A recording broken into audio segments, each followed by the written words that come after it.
उपस्थित हमेशा मेरा साथ सहयोग आशीर्वाद और हौसला बढ़ाने के लिए जब जब जरूरत पड़ी मेरे साथ कंधे से कंधा मिलाकर और सर पे आशीर्वाद का हाथ रखने वाले हमारे पड़ोसी विधानसभा नांगल चौधरी के विकास पुरुष अभय सिंह जी यादव का शिमला की धरती पर बहुत बहुत स्वागत करता हूं और वंदन करता हूं।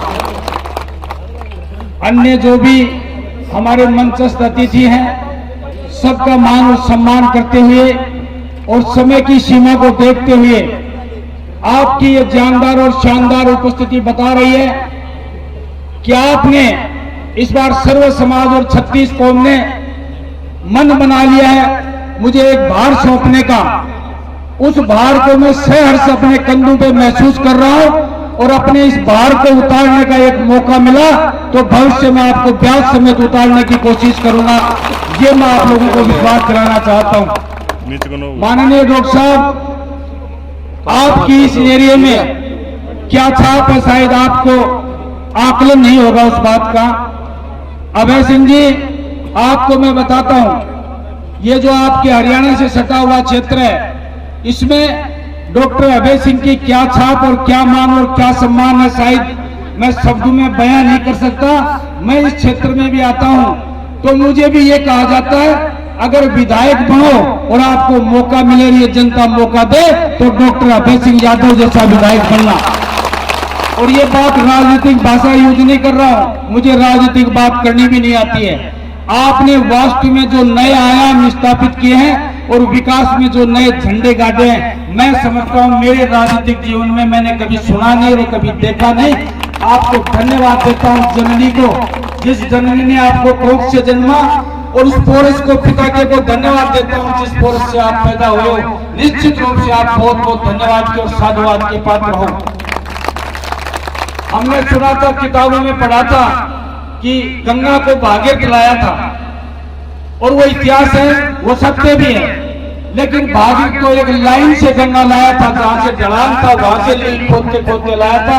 अरे धन्य है डॉक्टर अभय सिंह, तूने तो हरियाणा की सीमा तोड़ के गंगा राजस्थान में प्रवेश कर दिया। भागीरथ, अगर मैं आपको भागीरथ कहूं तो भी अतिशयोक्ति नहीं है। और शिमला गांव का हमारे ऊपर हमेशा सने रहा है। शिमला गांव इस क्षेत्र का नहीं, झुंझुनू जिले का सबसे बड़ा गांव है और ये सबसे बड़ा गांव होने के साथ साथ सबसे पढ़ा लिखा और सबसे योग्य गांव है, जिसमें इतनी सर्विस और इतनी नौकरियां हैं शायद ही किसी गांव में होंगी। घर प्रति यहाँ पे 3 नौकरियों का एवरेज आता है।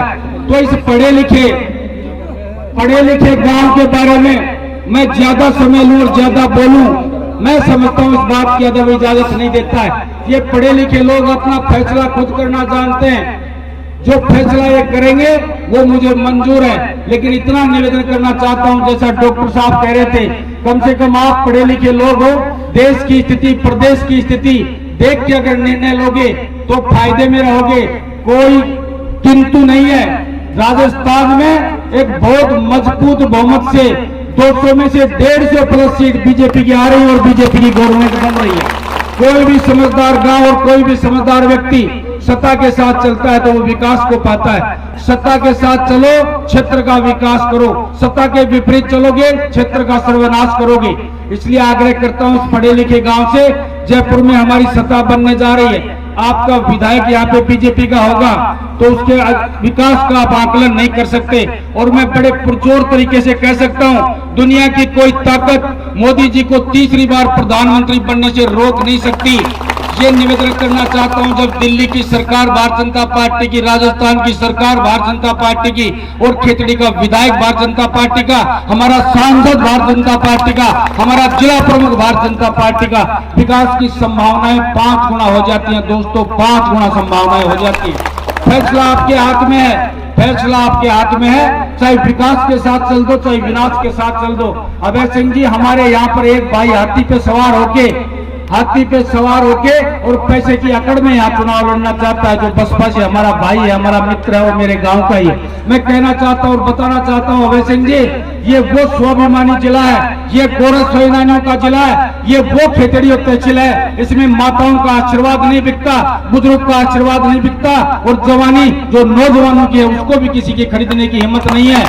ये जिला वो है जिसने एक बार बिरला जी चुनाव लड़े थे, दुनिया के सबसे बड़े पूंजीपति की अकड़ निकाल दी थी और एक गरीब किसान के बेटे सोमनाथ गिल को इस जिले ने जिला जिताया।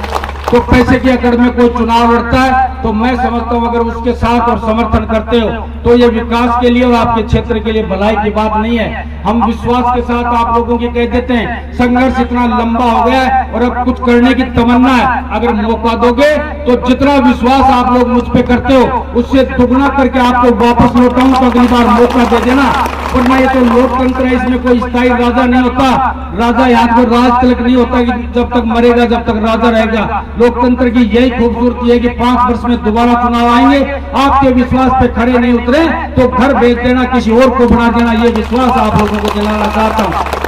और जिस परिवार से हम लोग आते हैं उस परिवार के बारे में मैं ज्यादा बताऊं तो मैं समझता हूं मेरे लिए अदब इजाजत नहीं देता है। स्वर्गीय राम कुमार जी ने कोई मेरे परिवार के लिए जान नहीं दी थी। जब मेरी उम्र 2 वर्ष की थी, 36 कोमर सारी बिरादरी और सर्व समाज जब चोरी और डकैती और अन्याय से परेशान था, उन्होंने उनके खिलाफ लड़ते लड़ते अपने प्राण न्यौछावर किए थे। उसका खून रगों में है, इसलिए मैं 20 साल से संघर्ष आपके बीच में बिना पंच बने हुए कर रहा हूँ। ये संघर्ष शहीद राम कुमार के संघर्ष को आगे बढ़ाने के लिए कर रहा हूँ। मेरे युवा साथियों और नौजवान साथियों, मैं मार्मिक अपील करता हूँ, अगर निवेदन करना चाहता हूँ अगर सुनो तो दिल पे हाथ रखे आप अपने दिल से पूछना। मैं इस बार मतदान के लिए आपको नहीं कह रहा। मतदान तो आप पंच का करते हैं, सरपंच का करते हैं, डेलीगेट और जिला परिषद MLA और MP का पता नहीं एक जीवन में 100 बार मतदान करते हो। इस बार जो मतदान मेरे लिए कर रहे हो वो इंजीनियर धर्मपाल के लिए जीवन दान कर रहे हो, आप जीवन दान दे रहे हो। इससे बड़ी मेरे पास कोई शब्द नहीं है। उन्हें एक बार मैं आपसे आग्रह करता हूं, सर्व समाज का और 36 कौम का इस बार विचार बन रहा है। हर बुजुर्ग आशीर्वाद देना चाहता है, हर माँ अभिनंदन से देखती है और हर नौजवान संघर्ष करने के लिए तैयार। विश्वास दिला के जाता हूँ, शिमला के सबसे बड़े गांव में, इस हमारी क्षेत्र के सबसे बड़े गांव में एक बार मौका दिया तो मैं ये नहीं कहता हवाई पट्टी बना दूंगा,